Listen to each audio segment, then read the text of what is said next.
ஒரு செய்தி பலகோணங்கள் நிகழ்ச்சிக்கு உங்களை அன்போடு வரவேற்கிறோம். 2025 பட்ஜெட்டில் சமூக நலத்திட்டங்களுக்கு நிதி ஒதுக்கப்படுமா? இது குறித்து நாம் பேச இருக்கின்றோம். நம்முடன் பொருளாதார நிபுணர் திரு கோபாலகிருஷ்ணன் அவர்கள் இணைகிறார். அவரை வரவேற்று நிகழ்ச்சிக்கு செல்லலாம்.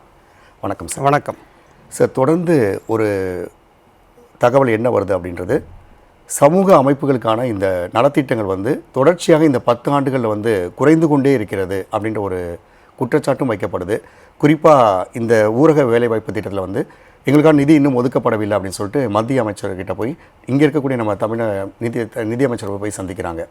ஸோ இப்படிப்பட்ட சூழலில் தொடர்ந்து இந்த சமூக அமைப்புகளுக்கு ஏன் இந்த நிதி குறைக்கப்பட்டு வருகிறது? இல்லை, அதாவது இப்போ கடந்த 10 ஆண்டுகள் அப்படின்னு பார்க்கும்போது இடையில் கோவிட் ஒரு பெருந்தொற்று ஏற்பட்டது. பொதுவாக நம்மளுடைய நாட்டின் பொருளாதாரம் 47 அந்த நம்மளுடைய சுதந்திரத்துக்கு பின்பே இருந்து பார்க்கும்போது ஒரு வெல்ஃபேர் ஸ்டேட்டு தான் இந்தியாவை பொறுத்தளவில். பெருவாரியான பகுதியில் சோஷியலிசம் அதிகமாக இருந்து அதற்கு பிறகு ஒரு கேபிட்டலிசம் அப்படிங்கிற அந்த சந்தை முறை பொருளாதாரம் 90களிலேருந்து வெளிவர ஆரம்பிச்சது. நம்ம அடிப்படையிலே புரிந்து கொள்ள வேண்டிய விஷயம் என்னென்னா, நம்மளுடைய அடித்தளம் வலுவாக இருந்தால் தான் நம்மளால் இது போன்ற சமூக நல திட்டங்களுக்கு செலவிட முடியும். கையில் இருந்தால் தான் நம்மளால் செலவிட முடியும். ஏன்னா அவையெல்லாம் வருமானம் இல்லாத திட்டங்கள், அதாவது திட்டங்களாக இருந்தாலும் பொருளாதாரத்திற்கு பெரிய நேரடி தாக்கம் இல்லாத திட்டங்கள். அதனால் நமக்கு இப்போ கடந்த 10 ஆண்டுகளாக நம்ம பார்க்கும்போது நிறைய செலவினங்கள் உட்கட்டமைப்பு இன்ஃப்ராஸ்ட்ரக்சர் போன்ற அந்த ஹைவேஸ் இது போன்ற விஷயங்களில் நம்ம அதிகமாக நம்மளுடைய பொருளாதார வளர்ச்சி அப்படிங்கிறது இப்போ ஒரு 7-7.5% இப்போ கடந்த காலாண்டில் ஓரளவு குறைந்திருக்கு. 6.5% வந்திருக்கு. இன்னும் ஒரு 7-7.5 அப்படிங்கிறது நம்மளுடைய பொருளாதார வளர்ச்சி ஏற்படும். பட் நம்மளுடைய பொருளாதார வளர்ச்சி அடுத்த கட்டமாக 9-10% போகணும் அப்படின்னா இப்போ இருக்கக்கூடிய கட்டமைப்பு பத்தாது. அதற்கு நம்ம முதலீடுகள் நீங்கள் சொல்ல மாதிரி இந்த உள்கட்டமைப்புக்கு நம்ம இவ்வளோ செலவு செய்யணும் அப்படின்னு சொல்லும்போது ஒரு கல்விக்காகவும் ஒரு சுகாதாரத்துக்கும் செலவு பண்ணாமல் இருக்க முடியாது இல்லையா? இருக்க முடியாது. ஆனால் அதற்குண்டான நிதி ஆதாரம் இல்லையே. அதாவது நிதி ஆதாரம் இப்போ ஹெல்த் கேருக்கே 2%, 2-2.5% தான் செலவு பண்ணிக்கிட்டு இருக்கோம். கிட்டத்தட்ட 145 கோடி மக்கள் வாழக்கூடிய ஒரு நாட்டில் அது பத்தாது தான். பட் இருந்தாலும் என்ன ப்ராப்ளம் அப்படின்னா, அதற்குண்டான நிதி ஆதாரம் இருந்து கொண்டே இருந்தால்தான் நம்மளால் பட்ஜெட்டை அதிகரிக்க முடியும். இப்போ லாஸ்ட் பட்ஜெட்லேயே பார்த்தீங்க அப்படின்னா நிகர வருவாய் ஒரு 32.07 கோடியாக இருக்குது. ஆனால் செலவினம் பார்த்தீங்க அப்படின்னா 48 லட்சம் கோடிகளை வருது இல்லையா? ஸோ இந்த செலவுகளில் இந்த ஒரு அதிகப்படியான செலவு அப்போ உட்கடப்பை மட்டுமே செஞ்சுருந்தாங்க அப்படின்னா மக்களுக்கான நலன் சார்ந்த திட்டங்கள் எதுவுமே இல்லைன்ற மாதிரி தானே இப்போ வருது. அப்படி சொல்லுவேன். அதுதான் இந்த மக்கள் சார்ந்த திட்டங்களும் இப்போ மன்ரேகாலாம் இருந்துட்டு தான் இருக்குது. அதனுடைய அந்த மன்ரேகாலே ஒரு 4500 கோடிக்கு மேலே ஊரக வளர்ச்சித்துறையிலே கம்மியாக இருக்குது அப்படின்னு அதான் அந்த கிராண்ட்ஸ் ஏற்ற இறக்கம் அந்தந்த ஆண்டுக்குண்டான நிதி ஆதாரத்தை பொறுத்து மாற்றி அமைக்கப்படுமே தவிர அந்த திட்டங்கள் சமூக நல திட்டங்கள் தொடர்ந்து கொண்டிருக்கு. நம்மளால் அதிகரிக்க முடியாததுக்கு காரணம் போதிய நிதி ஆதாரம் தொடர்ந்து இல்லாதனால தான். இப்போ அந்த கோவிடுக்கு பிறகு ஓரிரு ஆண்டுகள் நமக்கு நிதி பற்றாக்குறை இருந்தது, ரெவென்யூ டெஃபிசிட் அப்படின்னு சொல்லக்கூடிய. ஏன்னா அந்த காலகட்டத்தில் வரி வருவாய் குறைந்தது, நமக்கு அதிகமாக நம்ம கையிருப்பிலேருந்து செலவு பண்ண வேண்டிய ஒரு காலகட்டம் ஏற்பட்டது. ஸோ அதற்கு பிறகு இப்போ ஒரு 4-5 ஆண்டுகளாக மெல்ல மெல்ல முன்னேறி கொண்டிருக்கிறோம். அதனால் நம்ம அந்த பேலன்சிங் ஆக்ட் அப்படிங்கிறத சரியாக செய்யணும். ஒன்று நமக்கு உட்கட்டமைப்பு, பொருளாதார ரீதியாக நேரடியாக வேலை வாய்ப்புகள் உருவாக்குதல், தனிநபர் வருமானத்தை உயர்த்துதல், இது போன்ற விஷயங்கள் பண்ணும்போது சமூக நல திட்டங்களுக்கும் அதனுடைய அந்த எக்ஸ்பெண்டிச்சர் இருந்து கொண்டு தான் இருக்கும். அது மெல்ல மெல்ல நம்மளால் அப்படி பார்க்குறத விட இப்போ என்ன சொல்லப்படுது அப்படின்னா, இப்போ உயர்கல்வியிலே பார்த்திங்க அப்படின்னா ஒரு 21-25 ஆண்டுகளில் 1.27% இருந்தது 0.85% குறைகிறது. நீங்கள் சொல்கிற மாதிரி அதை டெபிசிட் இருக்கின்ற போது அந்த 1.27 கூட நம்ம நிப்பாட்டி வச்சிருக்கலாம் இல்லையா? அதை விட்டு 0.85 குறைக்க வேண்டிய தேவை என்ன? அதுதான் அது அந்த பட்ஜெட் ரெக்குவயர்மெண்ட்ஸ் தான். அதாவது நமக்கு அதற்கு உண்டான செலவினங்கள் வேறு வழிவகைகளில் செலவினங்கள் அதிகரிக்கும் போது சில அட்ஜஸ்ட்மெண்ட் நடந்து கொண்டிருக்கு தான். பட் ஒட்டுமொத்தமாக நம்ம பார்க்கும்பொழுது நமக்கு பல திட்டங்கள். இப்போ நான் அந்த ஹெல்த் கேர் சொன்னேன். ஹெல்த் கேர் அப்படிங்கிறது இப்போ இந்திய பொருளாதாரத்துக்கு ரொம்ப முக்கியமான விஷயம். ஏன்னா ஆக்சஸ் அவங்களுக்கு இப்போ ஒரு கடைசி நிலை இருக்கக்கூடிய ஒரு சிற்றூரில் இருக்கக்கூடியவருக்கும் அந்த மருத்துவ வசதிகள் அப்படிங்கிறது இப்போ சென்று சேரணும் அப்படின்னா அந்த அளவுக்கு நம்ம ஹெல்த் கேர் இருக்க வேண்டிய சூழல். காப்பீட்லேயே பார்த்திங்கன்னா 18% அதிகமாக இருக்குன்றதான ஒரு பிரச்சனையாகவே அது இருக்குது. அது இப்போ குளோபலாகவே ஜிஎஸ்டிங்கிறது இல்லாமல் இல்லை, இதற்கு முன்பு இருக்குது. அதனால அந்த ஜிஎஸ்டினால் காப்பீட்டுக்கு அதாவது காப்பீடுகள் குறைவது அப்படிங்கிறத அந்த வாதத்தை நான் ஏற்றுக்கொள்ள மாட்டேன். அது ஒரு காரணமாக நிறுவனங்கள் சொல்கிறாங்க. அதாவது இது இருந்ததுன்னா இன்னும் அதிகமாக வாங்குவாங்க. பட் அது ஒரு பெரிய விஷயம் கிடையாது. ஏன்னா ஜிஎஸ்டி அப்படிங்கிறது ஒரு சின்ன காம்பனண்ட் தான்.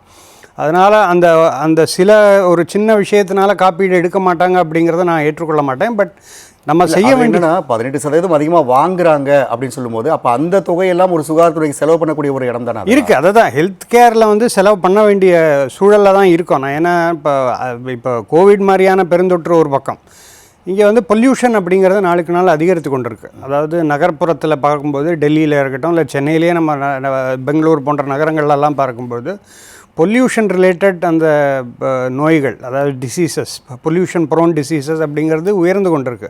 ஸோ அப்போ என்ன ஆகும், அங்கே இருக்கக்கூடிய ஊழியர்களுக்கு அந்த வேலைவாய்ப்பு அந்த தன்மை வந்து குறைஞ்சிடும். அவங்களுக்கு அந்த எம்ப்ளாய் பண்ணக்கூடிய விஷயங்கள், அவங்களுக்கு வந்து டிசீஸ் ப்ரோன் பீப்புளாக இருந்தாங்கன்னா அவங்களால சரியாக வேலை பண்ண முடியாது, அவுட்புட் வெளியில் வராது. ஸோ அதனால் இது வந்து பல்வேறு கட்டங்களில் இதை பார்க்கணும். ஹெல்த் கேர் அப்படிங்கிறது வந்து கிராமப்புறங்கள் மட்டும் இல்லை, நகர்ப்புறங்களில் இப்போ சுற்றுச்சூழல் மாசு ஏற்படுறதுனால மக்களால் வெளியில் போகிறவங்களுக்கு இந்த தொற்று நோய்கள் அதிகமாக இருக்கிறத பார்க்குறோம். இப்போ டெல்லியிலலாம் அந்த அட்வைஸ் சுகாதாரத்துறைக்கு நீங்கள் இந்த சொல்கிற ஒரு கருத்து இருக்குது.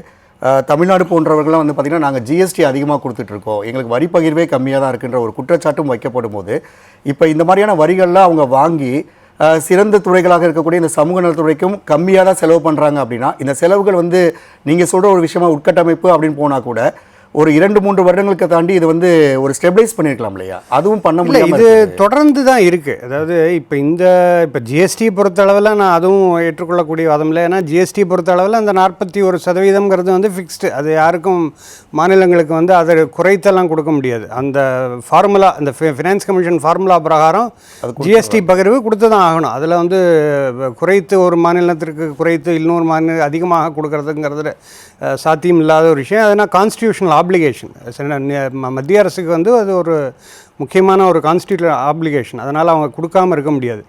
இந்த சமூக நல திட்டங்கள் அப்படின்னு எடுத்து பார்க்கும்பொழுது ஓரளவுக்கு இப்போது மாநிலங்கள்லேயும் அந்த இம்பார்ட்டன்ஸ் வரணும். இப்போ தான் வந்து மாநிலங்கள் அளவில் வந்து பொருளாதார விஷயங்கள்லாம் பேசிக்கிட்டு இருக்கோம். ஒரு 5 ஆண்டுகளாக தான். அதற்கு முன்பெல்லாம் மாநிலங்களில் வந்து இந்த ஜிடிபியோ இல்லை இந்த $1 ட்ரில்லியன் எக்கானமி பற்றிய பேச்சுக்கள் தமிழ்நாடு மட்டும் இல்லை, பரவலாக மாநிலங்களில் வந்து அந்த மாதிரியான பேச்சுக்கள் இருக்காது. அது வந்து அரசியல் சார்ந்த பேச்சுக்களாக பொருளாதாரத்தில் இருக்கும். பட் இப்போ மாநிலங்களில் இப்போ முதலீடுகளை ஈர்ப்பது, வேலைவாய்ப்புகளை பெருக்குவது, இது போன்ற விஷயங்கள்லாம் வந்து கொண்டிருக்கு. அதனால் சமூக நலத்திட்டங்கள் நிச்சயமாக ஒரு பக்கம் அதற்கு வந்து நம்ம சப்போர்ட் பண்ணி தான் ஆகணும். ஏன்னா 145 கோடி மக்கள் தொகை இருக்கக்கூடியதில் ஒரு பெருவாரியான மக்கள் வந்து வறுமை நிலை கீழே இருக்காங்க. அவங்களுக்கு சப்போர்ட் இருந்து கொண்டு தான் இருக்கணும். அதனால் அந்த திட்டங்களில் நம்ம குறைப்பது அப்படிங்கிறது நிச்சயமாக ஒரு நல்ல சூழலை ஏற்படுத்தாது. பட் அதற்குண்டான நிதி ஆதாரம் தொடர்ந்து இப்போ இந்த ஜிஎஸ்டி வந்ததற்கு பிறகு ஓரளவுக்கு அந்த நிதி ஆதாரம் உயர்ந்து கொண்டிருக்கு. ஏன்னா இதற்கு முன்பு ஜிஎஸ்டிக்கு முன்னாடி இருந்து பார்க்கும்பொழுது மாநிலங்கள் அந்த வரி வருவாயில் வந்து நிறைய கேப்ஸ் இருந்தது. அங்கங்கே இருக்கக்கூடிய அவங்களுக்கு போதிய வருவாய் மாநிலங்களுக்கு வர முடியல. அதனால தான் அதை வந்து ஜிஎஸ்டியாக மாற்றி ஒரு நிரந்தரமான வரி வருவாய் உயர்ந்து கொண்டு இருக்கக்கூடிய ஒரு சூழலில் இல்லை. அதுதான் அப்போ வந்து மாநில அரசு என்ன கேள்வி கேட்குது அப்படின்னா, எங்ககிட்ட இருந்து நாங்களுடைய வருமானத்தை நாங்கள் கொடுத்துட்றோம், நீங்கள் கொடுக்கக்கூடியதை மட்டும் வாங்கிக்கிறோம், அப்போ அந்த வருமானங்கள்லாம் எங்கே போகுது அப்படின்ற ஒரு கேள்வி வந்து எல்லாமே பட்ஜெட்டட் தானே எல்லாமே. அதாவது தனியாக இப்போ நாளைக்கு கொடுக்கக்கூடிய பட்ஜெட்டில் வந்து நமக்கு என்ன வருவாய் என்ன செலவினங்கள்ங்கிறது எல்லாமே பட்ஜெட்டட் தான். அது வந்து இப்போ நம்ம இப்போ தமிழ்நாட்டிலே பார்க்கும்போது நிறைய புதிய ஹைவேஸ் வந்து கொண்டிருக்கு. அதெல்லாமே இதுலேருந்து அந்த வரி வருவாயிலேருந்து வரக்கூடிய பணம் தானே செலவிடப்படுகிறது. அதாவது நமக்கு இப்போ என்ன நடந்து கொண்டிருக்கு கடந்த 10 ஆண்டுகளுக்கு மேலே அப்படின்னா, நம்மளுடைய இன்ஃப்ராஸ்ட்ரக்சர், அதாவது பொருளாதாரத்தை வலு சேர்க்கும் விதமாக உட்கட்டமைப்பு அப்படிங்கிறது அதிகமாக இப்போ இந்த ஏர்போர்ட் விஷயம் எல்லாமே பார்க்குறோம். அது அந்த உட்கட்டமைப்பு இருந்தால்தான் முதலீடுகள் வரும், மாநிலங்களுக்கு அது நல்வாய்ப்பாக அமையும். ஏன்னா அந்தந்த மாநிலங்களில் வந்து திட்டங்கள் வரும்போது அவர்கள் முன்னிலை சென்று விடுவார்கள். ஏன்னா அந்த முதலீடுகள் எப்படி வரும் அப்படின்னா அவர்கள் எல்லா விஷயம் பார்ப்பாங்க முதலீட்டாளர்கள். அங்கே இருக்கக்கூடிய இன்ஃப்ராஸ்ட்ரக்சர் எப்படி இருக்குது, ஏர்போர்ட்ஸ் இருக்கா, சீபோர்ட் இருக்கா, இந்த மாதிரி கல்வி நிலையங்கள் எப்படி இருக்குது, அங்கே படிக்கக்கூடிய திறன் எப்படி இருக்குது. அது நீங்கள் சொல்லக்கூடிய இந்த கல்வி நிலையங்கள்லாம் எப்படி இருக்குன்னு சொல்லி போகும்போது இப்போ ஸ்கூலுக்குலாம் வந்து பார்த்திங்கன்னா 1.61%லேருந்து 1.23% குறையுது. ஸோ இந்த மாதிரியே ஒரு ஒதுக்கீடு கம்மியாக இருக்கும்போது பசங்க படிக்க வரணும், பசங்களுக்கான அந்த ஒரு அவங்களுக்கான கடன் வசதிகள் இருக்கணும், இப்படி பல பிரச்சனைகள் இருக்கும்போது இது எதிர்காலத்தில் வரும்போது நீங்கள் சொல்லக்கூடிய அந்த அளவுக்கு முதலீடு செய்ய வரவங்க பார்க்கும்போது இங்கே இல்லைன்ற போது அது ஒரு மாநிலத்தை பாதிக்காதா? இல்லை இது வந்து மத்திய அரசு மட்டும் இல்லை, மாநிலங்களுக்கும் இந்த பொறுப்பு இருக்குது. இந்த இருக்கக்கூடிய கல்வி ஆமாம் கல்வித்துறை அப்படிங்கிறத பொறுத்த அளவில், ஏன்னா மாநிலங்களுடைய கட்டுப்பாடு, அவங்களுடைய திட்டங்கள், இது தமிழ்நாடு இல்லை, எல்லா மாநிலங்களுக்கும் அந்தந்த அளவீடுகளில் இருக்குது. அதை வந்து இன்னோவேட்டிவாக அந்த அளவீடுகள் வந்து பார்க்கும்போது நீங்கள் சொல்லக்கூடிய அந்த கொஸ்டின் வந்து இங்கே கேட்குறாங்க இல்லையா, எங்களை வந்து தேசிய கல்விகளை சேர்க்கலைன்னா எங்களுக்கு இப்போ காசு தரல, நாங்கள் இங்கே ஸ்கூல் டீச்சர்ஸ்லாம் இப்போ ஃபண்டே இது பண்ண முடியலன்னு சொல்லி வருது இல்லையா. ஸோ அப்போ மாநிலங்கள் வந்து இப்போ அந்த தேவைகள் மாநிலத்துக்கு கண்டிப்பாக இருக்கும் இல்லையா? இல்லை, மாநிலங்களுக்கு இருக்குது. அதாவது மாநிலங்கள் வந்து இப்போ இன்னோவேட்டிவாக திங்க் பண்ணக்கூடிய காலம். இப்போ வந்து ப்ராக்டிக்கலாக பார்க்கும்போது தமிழ்நாடுக்கு மட்டும் இல்லை, எல்லா மாநிலங்களுக்குமே ஒரு ஒரு ஒரு ஸ்கூலை கட்டி அதை நிர்வாகம் பண்ணி நடத்துவது அப்படிங்கிறது சுமை தான். ஏன்னா இது வந்து நிறைய கிராண்ட்ஸ், அதாவது அங்கே வந்து ஃபீஸ் ஒன்றும் ரொம்ப அதிகமாக வசூல் செய்யப்படுகிறது இல்லை, ஆனால் சம்பளங்கள் கொடுக்கப்பட வேண்டும். அங்கே இருக்கக்கூடிய ஆசிரியர்கள், நம்ம சமூக நலத்திட்டம் அதுதான் அந்த மாதிரி இருக்குது. ஸோ அதெல்லாம் கொஞ்சம் இன்னோவேட்டிவாக பிபிபி மாடல், அதாவது ஏதாவது தனியார் துறை அதில் வந்து ஈடுபடுத்தி அந்த அந்த கல்வி அந்த திட்டம் அளவுக்கு அந்த அடிப்படையான கட்டமைப்பை வந்து மேம்படுத்த முடியுமாங்கிறதெல்லாம் நம்ம பார்க்கக்கூடிய விஷயங்கள். அதாவது எல்லாமே நம்ம அரசாங்கம் சார்ந்த அந்த நிதியுதவி, இப்போது சமூக திட்டங்களுக்கு அதிகமாக நம்ம செலவு செய்து கொண்டு நிதி ஆதாரம் இல்லாத காலத்தில் நம்ம செய்யும்பொழுது, இப்போ கோவிட் காலகட்டத்தில் அந்த ரேஷன் கொடுக்கறதெல்லாம் 80 கோடி மக்களுக்கெல்லாம் கொடுக்கப்பட்டிருக்கு. அதெல்லாம் வந்து அத்தியாவசியமான விஷயம். 5 கிலோ அரிசி கொடுத்தது அப்படிங்கிறதெல்லாம் வந்து ஏற்றுக்கொள்ளக்கூடிய விஷயம். பட் அது தொடர்ந்து அது எல்லா காலகட்டத்திலையும் அது நடத்திக்கிட்டு இருக்கும்போது என்ன ஆகும்னா, நிதி சுமை அதிகமாகும்.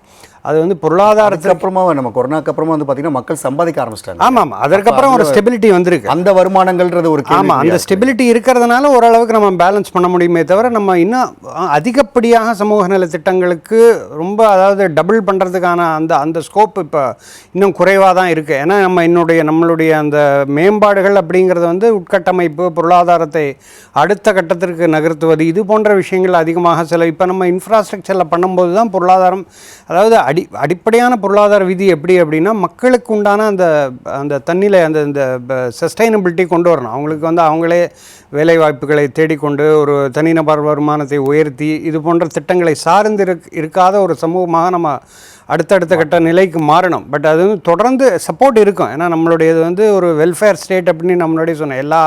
எல்லோரும் ஒரே நிலையில் இல்லை, பொருளாதார ரீதியாகவும் இல்லை சமூக ரீதியாகவும் எல்லாரும் ஒரே நிலையில் இல்லை. அதனால் அந்த சப்போர்ட் அப்படிங்கிறது இருந்து கொண்டு தான் இருக்கும்.